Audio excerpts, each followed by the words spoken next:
Operation Dustline. This is going to be interesting.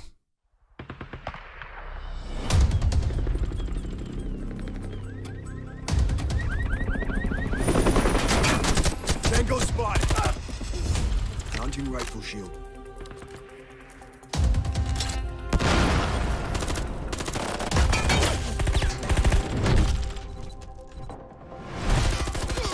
Confirmation. Visual on the target. Activating camera!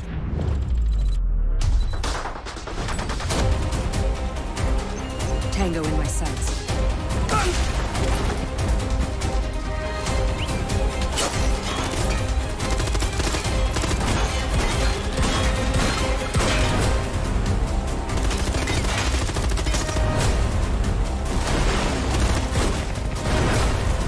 Camera in position! Get behind me! Tango located! Hostiles in sight!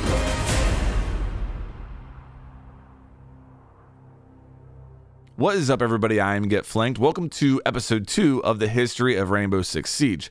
In this episode, we're going to be focusing on Year 1, Season 2, Operation Dustline. Without a doubt, one of the most impactful seasons of Rainbow Six Siege. So there's a lot to go over in this episode. We'll jump into it in just a second, but first let me get some housekeeping out of the way. Number one, if you're enjoying this series, if you enjoy this episode, make sure you go back and watch the first 2 episodes.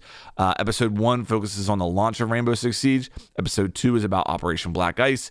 They'll be linked in the top right-hand corner of the screen. So again, go check those out. If you're enjoying this series, think about heading over to my Twitch and subscribing. I do have an in-game Rainbow Six Siege charm, so it's a cool way for you to help support me and my content, but also to get a cool charm in game. You can subscribe with a Prime or with a regular tier 1 sub and get that charm as long as your accounts are linked over there. So think about doing that. It'd be greatly appreciated. With that said, let's hop into Operation Dustline. All right, here we go. Tough to even know where to begin with this season, so I think we'll just start with the website. And this is kind of that infographic web page that they still put out with new seasons today. They go over like the big ticket items that are coming with the season. So we'll hit that first. As we go through here, it might appear to you like I'm glossing over some really big deals, like the operator they introduced named Blackbeard with a rifle shield that blocks headshots in a one-shot headshot game. Yeah, pretty big deal. We'll come back to that. Trust me, I'm going to give you plenty of thoughts on Blackbeard and the season as a whole and balance and design decisions and stuff like that later in the video. But first, let's get through this kind of web page and hit those big ticket items, okay? Operation Dustline came with 2 new operators. Both of the operators, one attack, one defense, are from the CTU of Navy SEALs. I remember at the time hearing that they were introducing Navy SEAL operators and being really excited. You know, as an American, being able to play as Navy SEALs is really cool. And the fact that they were including them in the game got me excited just from hearing that alone before I even knew anything about Valkyrie or Blackbeard or anything. So speaking of Valkyrie and Blackbeard, first operator they go over here is Valkyrie, the Defender. And she came out as a 2 armor 2 speed, which she still is today. Had the MPX SMG and the Spaz 12 shotgun as the primary options. The Deagle as a secondary option. This was the first time seeing the Deagle in game. That was another thing that was cool to see. It's one of the more Hollywood type guns that you see out there. So it was fun to play it in game. I remember being excited about that. Gadgets, this is showing her current gadgets. They've updated this as Impact and Nitro Cell. Initially, she had a deployable shield. And this is actually within the last year or so, I believe, that she lost her deployable shield. The Nitro Cell synergizes really well with her gadget, which is the Black Eye camera. And when she was introduced, she had 4 of them. She now has 3.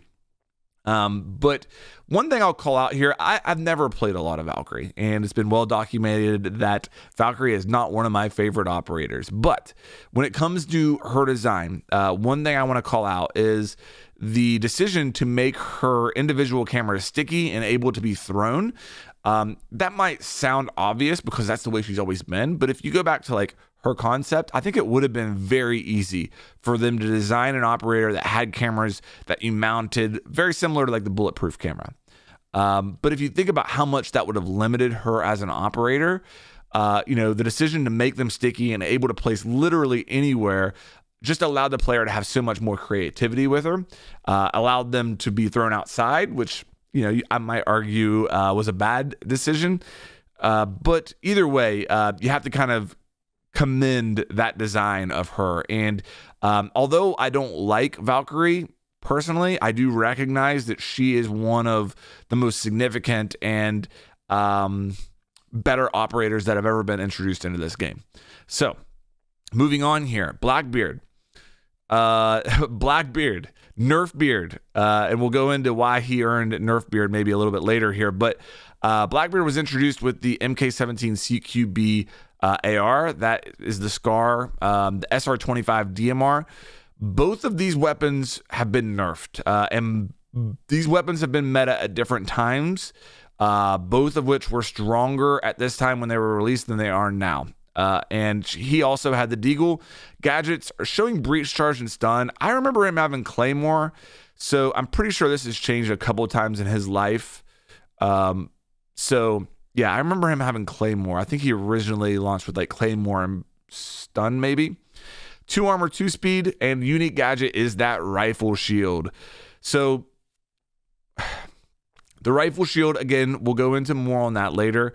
As far as key differences though, from the rifle shield that now versus at launch he only had 1 rifle shield. However, it had at least 800 HP. That's debatable because if you see, there are some clips out there like I'm showing right now that were of Blackbeard at launch, and you just see people shooting them over and over and over again. And that seems like a lot more than 800 HP to me, unless I'm calculating that incorrectly. Regardless, one way or another, he had an 800 HP shield or more. And in the beginning, I never remember ever seeing it broken, but there was only 1 of them. So once it did break, it was gone and couldn't be replaced. But I don't remember ever seeing it actually break in game outside of like people testing it. And you can probably see why from those clips. Definitely an operator that caused a splash. Okay. And I remember at that time being a very casual Siege player. I would hop in each season to check out the new operators and the new map, and being in love with Blackbeard. He was really cool to play, no doubt about it. You felt like a god playing him, and I was so in love with him, in fact, that I made a review video about him. You think about, I played at launch, I played Operation Black Ice, I played Operation Dustline, and the first operator review I ever made was about Blackbeard. So, take that for what you may. Also, we got Border. Border was a step in the right direction for maps in Rainbow Six Siege. It really showed off the destruction. It was instantly one of the favorites, as I remember it. I remember it being received pretty well, and just people being in awe of the destruction and the creativity you could have. Also, it had a really cool public announcer that blared over the loudspeaker. A medevac helicopter will be extracting injured person. Do not attempt to board the helicopter. ستقوم مروحية للإجلاء الطبي بإجلاء الأشخاص المصابين. لا تحاول الصعود على متن المروحية. For your own safety, keep the area surrounding the medical tent clear for authorized personnel and those in need of medical attention. But Border has remained in comp through reworks and stuff like that pretty much continuously. There might be a period of time, if I'm remembering there, where it wasn't in the comp map playlist. Overall, solid map that we've been enjoying for a long time in Siege. All right, here are the Dustline seasonal weapons. Nothing really memorable here. I'm pretty sure I got this orange one on at least a couple weapons because, I like orange, and that one kind of jumped out to me. But yeah, nothing really to point out here. So with Operation Dustline was the first time that new headgear were introduced. Okay, so it says swap out your operator's headgear for basic camo upgrades to high quality traditional military and fantasy gear. Unlock this new gear using either Renown or R6 credits. So this was the first time that we heard the term Tom Clancy is rolling over in his grave. because with this, most of the ones they introduced were pretty conservative, but you started to see them take some liberty with the art direction of the cosmetics in the game. And, you know, some of the source material I looked at in preparation for this video, you had interviews with the comm devs talking about how they wanted to do both. They wanted to introduce new headgear that were immersive and tactical and fit that theme, but also things that people could have fun with. And they've definitely gotten more and more, they've had more and more fun over time to now we have puppets and robots in the game. But this was really the first time that you started hearing people, you know, talk about that, hey, you know, we're playing these SWAT characters. This is a Tom Clancy game. Why am I a clown or a skull face or, you know, whatever. So yeah, interesting. That's been a discussion for this long. All right. They also introduced charms. So Rainbow Six Siege did not originally launch with charms. Charms were not introduced until this season. And speaking of charms, did you know that I have a charm? I mentioned that in the beginning. All right. But yeah, so obviously this was a form of monetization, but also a cool way to earn your, you know, you think about ranked charms and stuff like that. This was something that not a lot of games were doing at the time. I can't remember if I had ever played a game that had a charm before this. I'm not sure if I had or not. But you know, the iconic one that sticks out to me are like the Rainbow Six block letter charms that they're showing right over here. And interesting, whenever I designed my charm, the concept that I showed them was that block R6 charm, saying that I wanted my charm to have that kind of 3D look to it. All right, so those are the big ticket items with Operation Dustline. There were some significant balance changes made to other operators as well. We'll go into those when we get into the patch notes, so stick around for that. Some pretty significant stuff there. But we got to talk about the big ticket items now, and we'll get into kind of some analyzation, I guess you could say, or some hindsight is 2020 maybe when look at these operators, because in all honesty, it's impossible to talk about Blackbeard and the introduction of Blackbeard without doing this. I think that Blackbeard is one of the most controversial character designs in any FPS game ever. And every game probably has something similar to Blackbeard, not from a concept standpoint, but from the one operator or agent or hero or whatever you want to call it that is just blatantly overpowered and is, you know, not fun to play against, whatever, you know, and you wonder what were they thinking, you know? And I think that's a fair question to ask. Like, what were they thinking with Blackbeard? And over the years, I've thought about that a lot. You know, how did they not see an operator with a bulletproof shield mounted on a full auto weapon that blocks headshots in a one-shot headshot game? How did they not see that that was going to be a problem? The way that I've kind of not justified it, but explained it over the years is that they just didn't know how the game was going to play out. You know, you think about, this is year one, season 2. When they were designing both Valkyrie and Blackbeard, it was probably before the game was ever released. They might not have been completely finished at that time, but the concepts were laid out as far as what the operators are going to be and their gadgets and stuff. And they may have very well even been finished. I don't know. But, you know, until the game hit players' hands and you saw how players were going to use destruction and how the game was going to develop, you didn't really know for sure how Blackbeard was going to play out, or Valkyrie for that matter. You know, I think that you can't let him off the hook completely. I think that if you're looking at an operator with a bulletproof face shield that can shoot full auto, you have to know that operator is going to bring some frustration to the game. But yeah, I mean, you know, they didn't really know how the game was going to play out. And keep in mind, the game is still developing now in year 7. So in those early days, it was accelerating at an even faster pace. So that's the way I've always explained it. However, in preparation for this video, I went back and I looked at a lot of source material. This was actually the first season where they did like a traditional reveal. And when I say like traditional reveal, you know, where they have like a panel and they show the new map, the new operators, and they have people up there talking about them. They did this actually at the season 1 Pro League finals, which Penta won, by the way. Pingu was part of that team. I don't know all the other players' names, but I know Pingu was. So at the season 1 finals, they have this panel where they show off the new content. They had the first ever creator show match where it wasn't all creators. It was some pros and creators, and they got up there and they played the new content and they live streamed it and showed off the new stuff. And watching that and listening to the panel and listening to them talk about the new operators, it really opened my eyes to maybe some different possibilities for why Blackbeard was introduced into the game and the design decisions that went into him. Now, I also recognize that there's going to be a lot of people out there who never were familiar with old Blackbeard, never played against old Blackbeard when he had that, high HP shield, and only know new Blackbeard, which isn't quite the same. It basically blocks 1 bullet, which can still be annoying, by the way, but it's not the same as it used to be.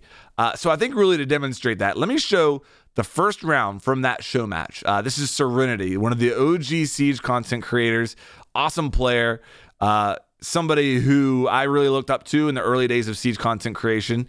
And this is them spectating him playing on Blackbeard, the first round of this creator show match. Keep in mind, he's playing with and against other pros and content creators. It's making its way.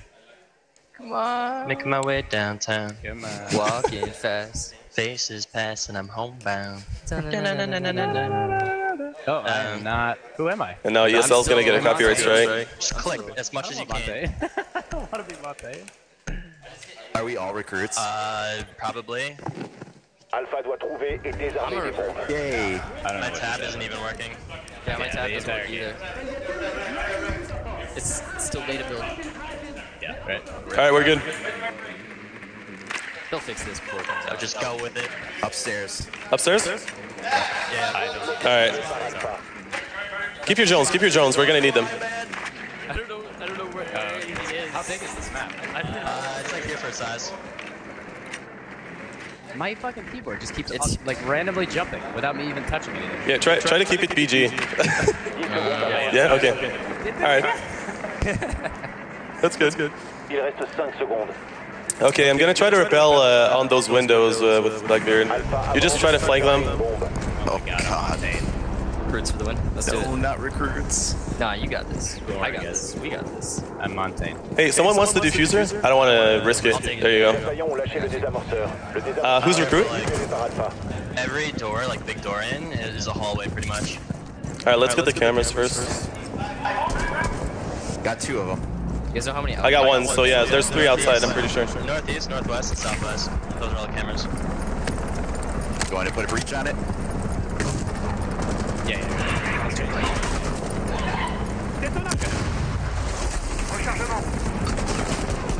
Go in. Nice, Ray. He was on the A side?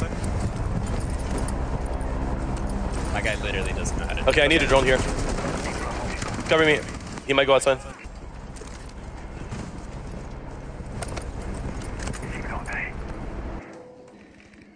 Yeah, he got my drone. Alpha n'a plus en main My son désamorceur. keybinds are apparently different. My push to talk is my repel button. Yeah, different SSD. Alpha a repris son désamorceur. Alright, I'm with you, Kicks. Nice.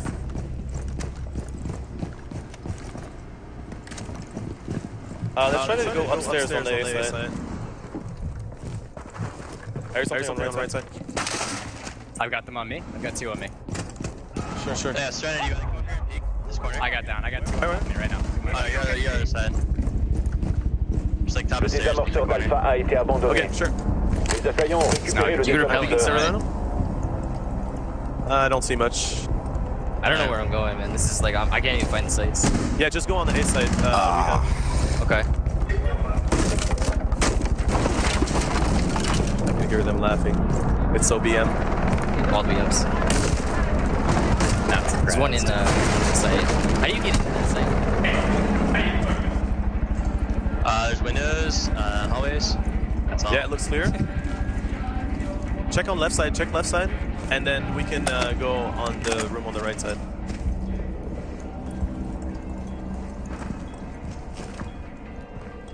They're gonna be in that window. Right there. Yeah.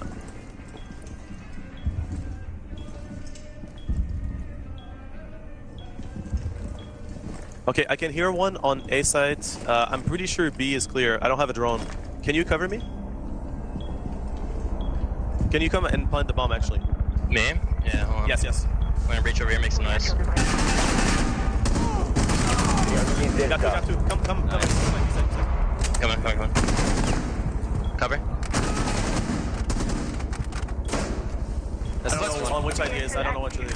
My gun switched. I got him. Yeah, there you go. Oh, Nice shot. nice round. Défenseur éliminé. My gun just like randomly switched. Is that a 4K? Yeah, it's so good. Good job, man. Yeah. That's so cool. Okay, so I think that sets the stage pretty well for what it was like to play against and with Blackbeard early on. When you would get Blackbeard on rappel on a window, there was nothing you could do about it face to face. Maybe a lucky nitro cell. You had to deal with him in other ways. And, you know, I've always looked at that and been like, how did they not see that coming? You know, they had to have known that that was going to be OP and as strong as it is. And I think looking at this full panel, they did. They saw that aspect coming. I think they always knew that Blackbeard on rappel was going to be strong and that it was going to force defensive players to play dynamically in order to deal with that. What I think they got wrong with Blackbeard is that I think that they thought that the movement penalty that you get when his shield is attached would be a bigger nerf than what it was. And I think they overestimated how ineffective he would be off of rappel and indoors. And they underestimated the ability for players to get headshots while receiving body shots. So I think they thought Blackbeard on rappel, sure, that's going to be really strong. But once Blackbeard has to go inside the map, the defenders will be able to deal with them. The shield only covers his heads, so defenders will be able to shoot him in the body and still get the kill. Meanwhile, Blackbeard is slowed down because he has the shield attached, and that's going to be, you know, kind of how we balance him. What I think that they didn't see coming was defenders are using SMGs, so in the time that it takes for defenders to land 4, maybe 5 bullets to the body, it's possible for that Blackbeard to land 1 bullet on the defender's head faster. And the way that that played out was that Blackbeard wasn't only just good on rappel, he was also good at just every form of aggression, whether it was inside the map, in doorways, pushing the site, entry, did not matter. Blackbeard was good. And Blackbeard went on to have like a 100% pick rate, even into like year 2, I want to say. Like they were nerfing him along the way, but even into year 2, I still remember him picked a lot at the highest levels of play. So, you know, why? Well, I think one thing that this panel showed me, and let me just, you know, I'll play a clip right now for you from Serenity, where he talks about the synergy between Valkyrie and Blackbeard. And how do you feel about it? Yeah, I mean, he's insanely strong in tunnel vision firefights. He's really hard to deal with if you're not, like, dynamic. If you're not actively trying to find a way to, like, flank him or just, you know, throw a, I don't know, like a nitro cell or something, he's just going to wreck you. So, yeah, you have to be really dynamic, and it forces the players to take more decisions. But also, I mean, Valkyrie allows the players to make more decisions. Yeah, because they're more informed. Yeah, so they kind of counter each other, you know. And yeah, I really, like I said, I like the way, you know, he's going to kind of cancel out the silly fights where, like, 2 enemies are fighting each other, like, every single round. He's just going to come in and take the spot. You know, it's like, this fight is over now, and let's move on to some more creative way to fight, yeah. So it's good to establish forced positioning, let's say. Yeah, and that right there really opened my eyes to the synergy between Valkyrie and Blackbeard that I never thought of. So up until this point, I think the Operation Dustline and these 2 operators really forced defender aggression and defender dynamic play. And I think that was ushered on by, okay, we're defenders, we're guarding this site. We have a Blackbeard on a window. If we don't do something about this, we're going to lose. So you started seeing Valkyrie set up cameras outside so that you know, they can see when a Blackbeard's going up on rappel, or any player for that matter, and getting that, maybe you get 1 or 2 early picks. In my opinion, Operation Dustline ushered in and forced defender early round aggression, defender runouts, and just overall early round defender aggression became the meta. Because if you let the attackers get set up, get their drones in sight, get a Blackbeard on the window, if you let all that happen, you're going to lose the round. So introducing the defender alongside of Blackbeard, maybe they thought, yes, Blackbeard is strong, but we're giving them a tool in Valkyrie to deal with this. We're giving them Valkyrie who can throw the cameras outside, who can provide a lot of information for defenders. So that kind of opened up my eyes. That's not a possibility that I'd really thought of before, is that Blackbeard and Valkyrie came together and there was a synergy. It wasn't a direct synergy like IQ and Pulse, but it was a synergy in that Blackbeard presents a problem to defenders and Valkyrie is a tool that defenders can use to deal with that problem. Now, that sounds great and everything, but the problem is that Blackbeard has been nerfed significantly over the years and Valkyrie hasn't, okay? And that's me throwing my opinion in there. You know, I've always said that the defender aggression that Valkyrie has been a tool for has been detrimental to the game, in my opinion. Now, they recently nerfed Valkyrie's camp, so when you throw them outside, they lose reception after a while. I think that was a very good balancing decision. I think that if they would have introduced her like that, that would have been great. Or if they would have done that earlier, maybe that would have been great. But yeah, I think, and I don't want to speak for all levels of play because I was playing a much different game than the highest levels, okay? But I think for the most part, up until Operation Dustline and Blackbeard and Valkyrie, Siege was a game of attackers are attacking the objective and defenders are in the objective. And you had roamers and stuff like that, but you didn't really have much early round aggression. And with Dustline and these operators, that all changed. And it's never gone back. It's always just gotten more and more. And some people argue today that, you know, the rounds are shorter, half the lobby's dead in the first minute of the round, defender aggression. And I'm not even talking about spawn peaks, just, you know, defenders hear a barricade break and they run towards it. That's when that playstyle, in my opinion, really got more and more popular with Operation Dustline. A couple of things that I'll say about Valkyrie is that I think that she, as much as I dislike her, I think that she was a great addition to the game. I think that she's an operator that has established a really deep connection with the people who main her. They learn where the best cameras are. I think that she opened up a lot of content creation opportunities for, you know, content creators to show different Valkyrie camera spots and the runouts you could achieve with them. You know, Coconut Brawl's done a great job with that over the years. Several other content creators.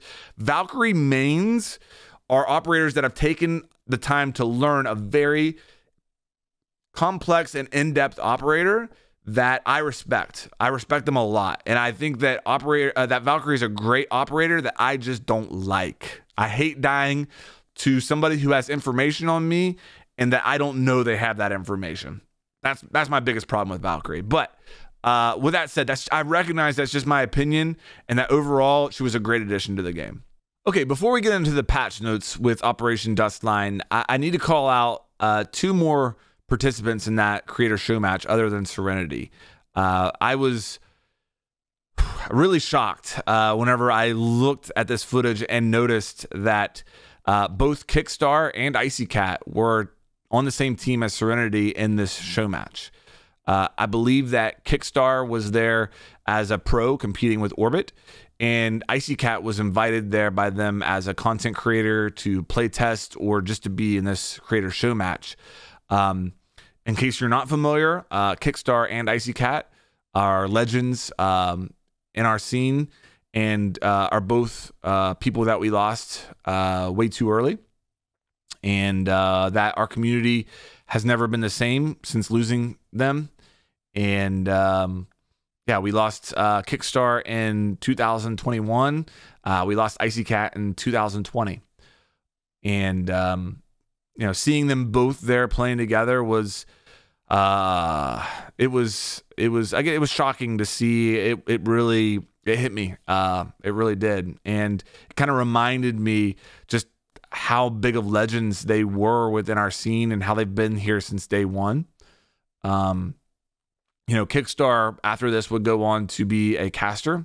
In many ways, the face of Rainbow Six Siege Esports. He would go on to win Esport Award for Color Caster of the Year. Icy Cat went on to cover every season of Rainbow Six Siege as a content creator. He started at the beta and really provided in-depth videos until his passing. And I just wanted to call this out and show it to you guys and take the opportunity to give my thanks to both of them for the inspiration they provided me and you know what they've done for the Rainbow Six Siege community over the years. Okay, getting into the patch notes now. Operation Dustline was released on May the 10th, 2016. We already went over the big ticket items there. So new features, winning team showcase were introduced. I forget what the end of match screen looked like at that time, but now you've got, you know, this is pretty much the scene that we still have today, where you have the winning team and you can see their operators and everything. Loadout customization between rounds. This was a really big deal. So before this, your loadout that you went into the match with couldn't be changed on that operator until after the game. So that was a huge quality of life improvement. Balance changes. IQ's gadget now has an enhanced visual feedback. So this is when they changed it so that when you're looking through her gadget, you could see like the outline of the gadget. Before, I think it was just like a generic emblem of some sort. So you would know you're looking at an operator gadget, but you wouldn't necessarily see the shape of it or anything like that. So this was a big change for her. I think they also increased the range out to 20 meters. Tachanka's LMG is now easier to place. So Tachanka's LMG used to be mounted. So they made it easier to place. It was something they struggled with until the rework of Tachanka to prevent people from abusing the mount, because you could mantle on it and get into some really weird spots. It was just awkward. And, you know, we mentioned when we talked about Blackbeard about them not knowing how the game was going to play out. Tachanka's another example of that. You know, they probably thought when they were designing this game, like, hey, an operator with a mounted stationary position and LMG could be really strong, but it didn't play out that way. Montaigne. Shield adds side protection. So before this, like when you're playing Monty and the shield kind of wraps around you, almost like a full like half circle almost, it didn't come as far. And they increased the side so that now you could get into a door with Monty and completely block the door instead of being vulnerable to one side or the other.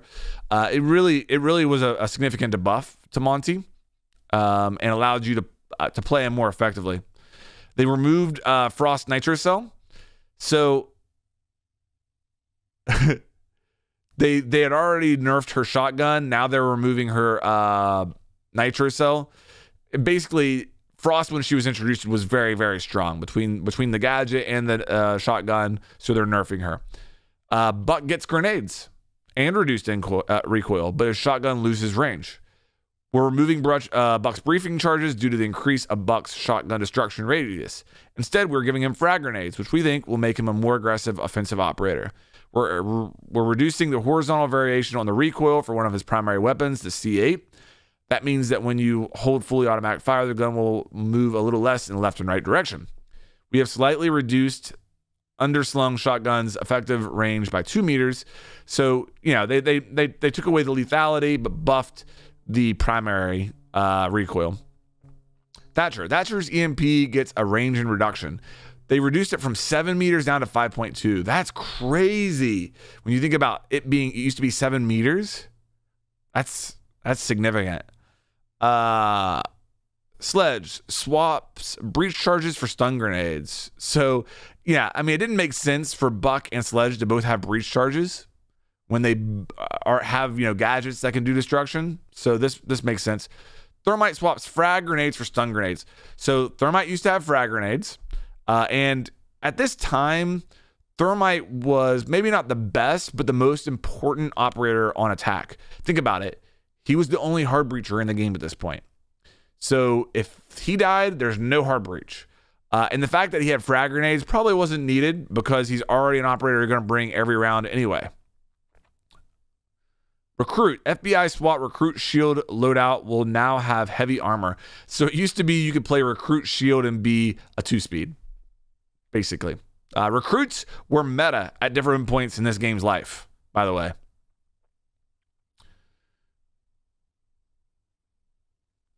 Okay, gadget cancellation. So up until this point, my understanding is that when you placed a gadget, you couldn't cancel and escape the animation until it was over. So I think this is like the advanced gadget placement option was introduced at this time. Red dot and reflex triangle sights are now more precise. So red dot before. So the reticle is the big change there. Look at how clear that reticle is. And look at how it was before. It was much bigger and kind of fuzzy around the ends. Just not great. Here is reflex triangle before. Oh, God. Look how big that is. And same concept after. Oh, yeah. Yeah. Stun grenades now detonate faster after contact. It used to be 3 seconds. Now it's 1 second. Some shotgun balancing here. They actually buffed several of the shotguns as far as their range, made their effective ranges a little bit longer. Controller aiming dead zone fix. No more penalty points for destroying your own gadget.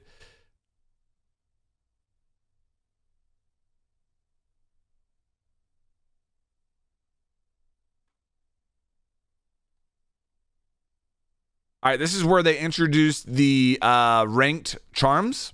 You know, keep in mind, charms weren't up before this season, so this was the first season for ranked charms.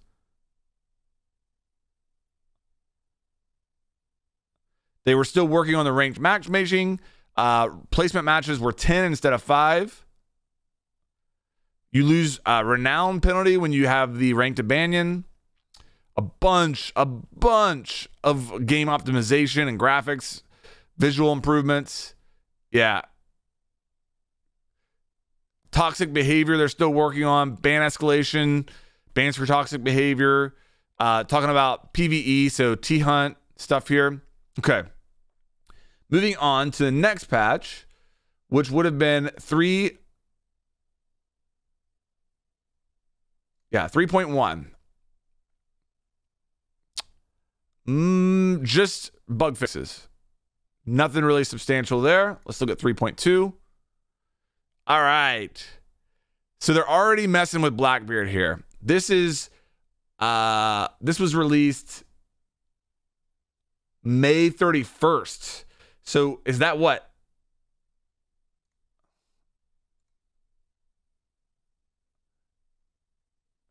$20 days? Yeah. All right. So patch 3.2, they start to... All right, so patch 3.2, they are already starting to tweak Blackbeard a little bit here. 20 days after the release of him. These are actually kind of buffs, by the way. We fixed an issue where the pistol of a shield-wielding operator...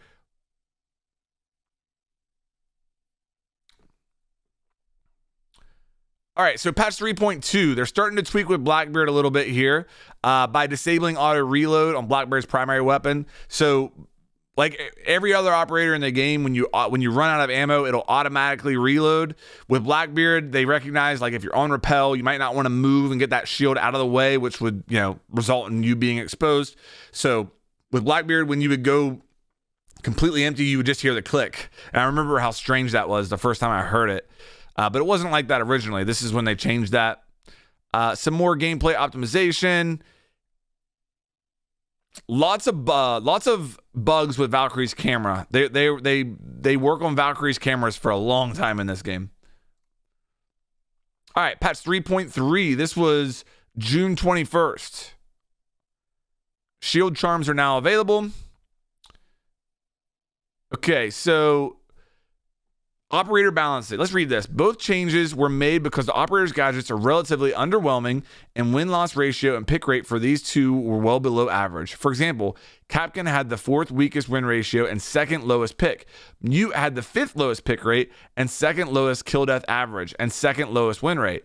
As players have become more experienced with this game, they know how to counter these operators. By making these changes, we hope players will find these new ways to play these operators. Interesting that Mute was low pick. I never remembered that. Capcom. There are several changes to Capcan's tripwire gadget that will make his role much more tactical. He'll be harder to anticipate than in the past. First of all, we've removed the red screw that displays on the opposite wall of where the gadget is deployed. which is a dead giveaway for any seasoned player. The tripwire laser now has reduced intensity, making it harder to spot for attackers. And he can set it at any height on the door instead of a fixed height. So, yeah, the old Capcom traps had a red wire that went across, and actually had something that would, like, if it was on a barricaded window, if it was on the inside, you would see something on the outside, is how I understand that. And they removed that to make it less easy to spot. Mute. We have made the jamming zone larger on Mute's signal disruptor. Before it was 1.5, and now it's 2.25. Okay. Ranked team killing. If a player repeatedly team kills in ranked, they're temporarily be banned from ranked PvP matchmaking. After multiple offenses, a permanent ban may be issued. So again, team killing, man. You know, it's a question worth asking. Like, if you could go back, I know this is talking about ranked. If you could go back, would you have had team killing in casual? That's a fair question. Renown boosters, how they worked, and just mostly bug fixes here. So let's see, 3.4. This is on July 13th. Operator balancing. Pulse. For an update in Pulse, we wanted to give him better awareness by increasing the visibility he gets with the gadget. So basically, they made his gadget easier to use, and the way that you detect enemies in the gadget more accurate. And I remember this change. This was basically, I think the way that we currently look through his gadget is pretty close to this change. Again, they're talking about team killing, and the rest is bugs. The next patch is the next season. So that's it for the patch notes. All right. Operation Dustline. What a monumental moment for Siege. I think that this is the first season where you start to see Siege kind of mature, and play styles and stuff to really evolve into a much more dynamic game than just a attackers find objective and point their guns at it, and defenders reinforce walls and anchor. And again, I know that the higher skill levels they were playing and roaming and doing more stuff before this point, but I think for the average player, Operation Dustline really opened up this door more, and made defender aggression more viable, and introduced one of the most controversial attackers that this game has ever seen. And honestly, an operator that is to this day still, in my opinion, a thorn in the side of the game. They've put Blackbeard now in a place where he's not overpowered, I don't guess, but again, it's kind of just a lose-lose situation for me, and an operator that really needs a rework, in my opinion. Border is a map that has been reworked once, but has stood the test of time and has been a great addition to the game. I think some of the more iconic, I think Border is up there as, probably as one of the more iconic maps you think of whenever you think of this game and the history as a whole. And, again, kind of pushed the envelope as far as destruction. Destruction was in this game from the get-go, but Border really showed off that destruction and said, this is what we can do with it. And I think that was an important moment for the game. I think Valkyrie has to be mentioned as an operator that had just so much depth that years later, we're still learning new Valkyrie cam spots. You think of the iconic content creators or pros that have mained Valkyrie and have, done well with that MPX, which initially was viewed as, kind of a bullet sponge, but with that high fire rate, low recoil, the high skill players really did well with that gun. And it has been a fun addition to the game for the majority of players. Another thing that should be called out with Dustline is the way that they rolled the season out with the marketing materials. I mentioned in the Operation Black Ice, there wasn't a lot of source material to dwell on other than the original trailer. With this, we had that reveal panel, we had that show match, and we had, Serenity. They brought Serenity, a content creator, on stage to talk about, alongside the devs, his thoughts with the map, the operators, stuff like that, some of the balance changes. And it really kind of set the stage for how Siege was going to roll out these seasons, how they were going to produce those events, and also how they were going to include content creators and the community in their seasonal rollouts. Again, this is year 1, season 2, and you've got a creator show match of sorts. They're flying creators. I believe this was in Europe. They're flying creators out to these events to play test and be part of this. It kind of set the stage for what was to come in Siege. So again, Operation Dustline is a season that I look at, the first season where Siege started to mature and shape and show glimpses of what Siege was going to be like over the next few years, and what Siege is today.